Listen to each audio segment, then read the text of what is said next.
I don't know about y'all, but sometimes I'll watch a show because of the weather. Like, no, really, I'll start watching The OC because no other show from the 2000s captures summer vibes as expertly as The OC does, and it makes me feel warm and fuzzy and hopeful. I'll watch Gilmore Girls in the fall because the whole show is frickin' orange, and I want something orange on my screen when October rolls around. In the winter, it's Supernatural because those boys always look like they're freezing to death, and that Michael Bay horror movie remake tint isn't really helping. And Pushing Daisies is on in the spring because nothing's as printemps like bringing people back to life at the expense of killing someone else. But let's talk about Charmed for the 2,456th time on this channel and how different seasons of Charmed suit different seasons of the weather and which one matches which. Pun intended. Season 1. Definitely fall. It's giving October, it's giving Halloween, it's giving a classic we'll be watching for many, many decades to come. The mood, the lighting, the atmosphere, the purple DVD cover, the literal release date. Enough said. If it's the fall season, you already know this DVD and or Blu-ray is going to be playing at my house. And why wouldn't it? You have witches who are learning about who they are, learning magic. You have very 90s special effects. It's basically a time capsule. Not only are the storylines super dark, but the lighting also has a little bit of a practical magic vibe to it that really suits the series and invites you into the Halloween-infused world of the Halliwells.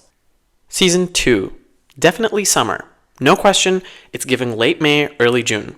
The outfits, the lighting shift from Season 1's darker shadow to a welcome yellow tint. Even the storylines for each episode have a lightness to them where they've upped the comedy and toned down the dread from Season 1, and honestly, that's not a bad thing. The sisters quite literally have never been happier than in this season as witches. The settings, the lightheartedness, you can literally feel the Californian heat through the screen when you watch an episode. This is the ideal summer season of Charmed with the original trio. And yes, the orange DVD cover color matches the summer camp vibes. They actually literally have an episode where they go to a summer camp. I feel like if Charmed stuck to this style, the show would have run for as long as Beverly Hills 90210 did, and I actually don't know if that's a good or bad thing. Minimal stakes, comforting sister moments, and fun magic use that didn't get as gaudy as it does in Season 5. No tea, no shade to Season 5. Season 3. Winter. One of the coldest and darkest seasons. Whereas Season 2 is all cheerful and each episode ends with stuff getting resolved, this one has crazy cliffhangers and is heavily serialized. The storylines also take some incredibly dark turns, the stakes are higher, and the consequences are similar to the frostbite you're going to catch if you step outside without dressing up warmly in the winter. Even the DVD cover has got an icy blue thing going on. Come on! Not to mention, it's a return form to Season 1's lighting and gothic vibes with the storytelling style of Buffy the Vampire Slayer. I also vividly recall the sisters wearing a lot of sweaters in this season, so I definitely stick by the winter label. Season 4. Again, winter, obviously. Honestly, I consider this season to be a direct sequel to Charmed Season 3, which, I mean, it literally is, because no other two seasons are this closely connected to each other's events. Like, Season 3 literally bleeds over into Season 4. Or is it Season 4 bleeds over it? You know what I mean.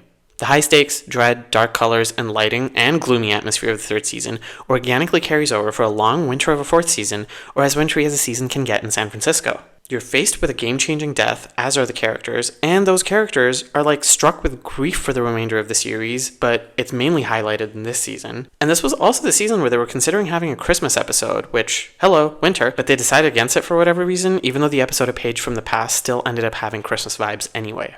Also, the DVD cover takes an otherwise light color and goes for a darker tint to it to help audiences manage their expectations that there's still a lot of deep subject matter and darkness under what is otherwise considered a bubblegum exterior. Season 5. This one is spring. Honestly, it's giving Behold, I make all things new. Oops, not me quoting the Bible in regards to a show about witchcraft. Even Satan's confused at this point. After a long winter, spring, i.e. Season 5, comes along to breathe new life into the series and take it in a lighter direction than what came before. This is reflected in the more fairy tale-oriented stories and a return to form to more cutesy moments between the sisters that we haven't seen as much of since Season 2, which, considering all the crap that's been happening in Seasons 3 and 4, it's no surprise, because they were going through it. The Region 1 DVD cover is Baby Blue 2, letting you know you're in for a calmer season than the roller coaster that has been the last two seasons. The Region 2 cover, however, makes the season look darker than it really is, so Gryffindor is definitely losing 10 points for that inconsistency. Season 6. Summer. The last summer season of Charmed, and one that lives up to the summer vibes of Season 2. We've got beach settings, Valkyries, pixie haircuts, blonde dye jobs, summer action movie-inspired episodes with Spider-Man homages, and sci-fi explorations with alternate realities. They really captured the sun well in this season. Like, I don't know how to explain it, but the season made me feel like the Halliwells lived 2 minutes away from the beach. Like, there's no way they weren't inspired by the OC. Red was a good option for the cover color this season, and this might just be Charmed at its most entertaining, although with minimal attention being paid to the various plot holes this season makes. Season 7. I'm not gonna lie, I was torn between whether this was a fall or spring season, and spring won because of the overall vibe, storylines, and themes. It wasn't as dark as previous seasons, but definitely did not have the summer lightness of seasons 2 and 6. The lighting wasn't overly bright, the sisters' relationship with each other was tamer rather than super adorable, and there was a lot of greenery highlighted in the setting and the plot. I think Kira the Seer showing up is really what cemented it as a spring season, seeing as how she talks about feeling the grass on her feet for the first time once she becomes human. I'm pretty sure this is a show where that happens. So there was that whole new beginning aspect to the spring theme, couple that with the Avatar storyline for the whole New World Order, and spring's the only logical answer. It's a unique season for sure, and not only that, but also the fact that it had more of a gradient thing going on instead of being specifically color-coded when it comes to the DVDs. Like, they're literally playing around with like green, purple, and white colors, and there's a rose in a pot. Like, did they think we wouldn't notice the spring vibes when there's a whole garden happening on this cover? Season 8. Fall. Yes, Charmed definitely went back to its roots for this season, and even ended up having a Halloween episode that we haven't had in a while, so that helps the fall label stick in my opinion.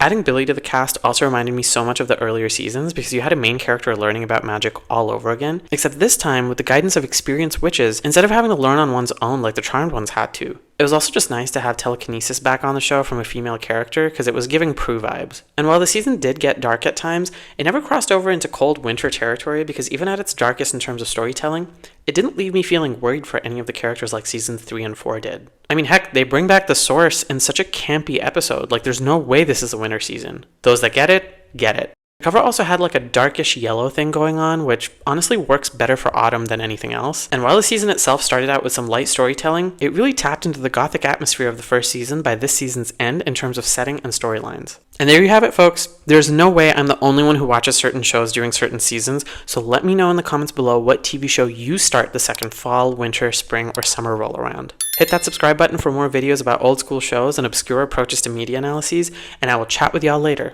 Have a good one. Bye.